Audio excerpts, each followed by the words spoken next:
राज्यसभेला पवार साहेबांची भेट घेतली, काही चर्चा झाली राज्यसभेच्या? इस्पितळात आहेत माननीय शरद पवार साहेब, त्यांच्यावरती उपचार सुरू आहे,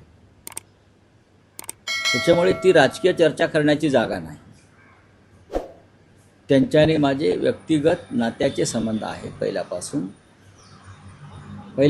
राजकारणात येण्याआधीच्या पासून आहे.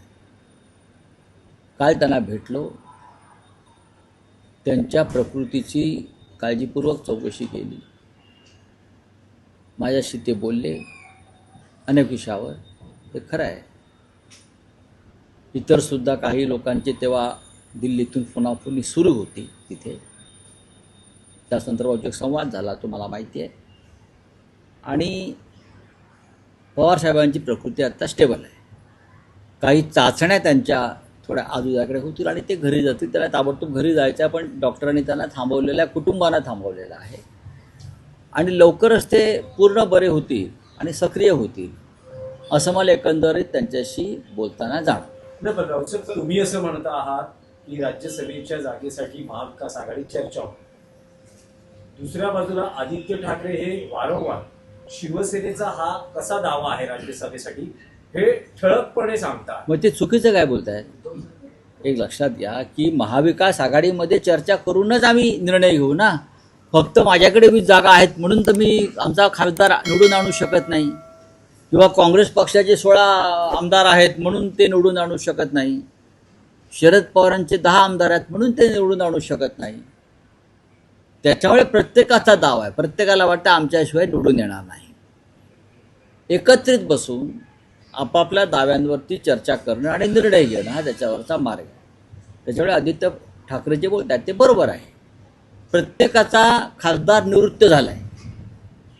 फक्त शिवसेनेचाच झाला आहे का? नाही, शिवसेनेचा झालेला आहे. आमच्या प्रियांका चतुर्वेदी निवृत्त झाल्या आहेत. राष्ट्रवादी काँग्रेसकडून शरद पवार आणि फौजिया खान निवृत्त झाल्या आहेत. काँग्रेसकडून रणनीताई पाटील निवृत्त झाल्या आहेत. त्याच्यामुळे प्रत्येकजण म्हणतो की आमचा खासदार निवृत्त झाला आहे, आमचा दावा आहे. असं नसतं. ते एकत्र बसूनच विधान परिषद आणि राज्यसभेबाबतचा निर्णय घेतला जाईल आणि त्या संदर्भात चर्चा सुरू आहे.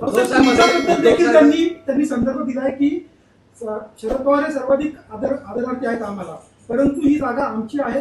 जर कोणी मोठं नाव आणलं तर पुढच्या वेळेला काँग्रेसने मोठं नाव आणलं तर आम्ही संजय राऊतांची जागा द्यायची का, असा सवाल देखील. बरोबर. मी काय म्हणतोय, आदित्य ठाकरे यांचं जे कालचं वक्तव्य आहे ते अत्यंत योग्य आहे. शिवसेना हा प्रादेशिक पक्ष आहे. आम्हाला आमचा आवाज राज्यसभेमध्ये उठवण्यासाठी किमान 2 खासदारांची तरी गरज असते. मी एकटा तिथे काही करू शकत नाही. सपोर्टला कोणतरी लागतो, टाळ वाजवायला, झांजा मारायला, तुतारी वाजवायला, एक मागे लागतो. 2 खासदार असणं प्रादेशिक पक्षाची ही आमची गरज आहे. काँग्रेस पक्षाचे 25 खासदार आहेत. त्यांच्यासाठी अनेक राज्य आहेत, निवडून आणण्यासाठी, असं मी म्हणतो आहे. प्रश्न फक्त माननीय शरद पवार साहेबांचा आहे. शरद पवार साहेबांचा मेडिकल रिपोर्ट आता जो येईल, सुप्रियाताई सुळे चर्चा करतील, जयंतराव पाटील चर्चा करतील, आम्ही एकत्र बसून निर्णय घेऊ. पण आदित्य ठाकरे म्हणतात ते बरोबर आहे, त्या चुकीचं काय? उद्धव साहेब स्वतः राज्यसभेसाठी इच्छुक आहेत? अजिबात नाही. माननीय उद्धव साहेबांनी अशी इच्छा कधी व्यक्त केलेली नाही. ते आमच्या पक्षाचे सर्वोच्च नेते आहेत, शिवसेना पक्षप्रमुख आहेत.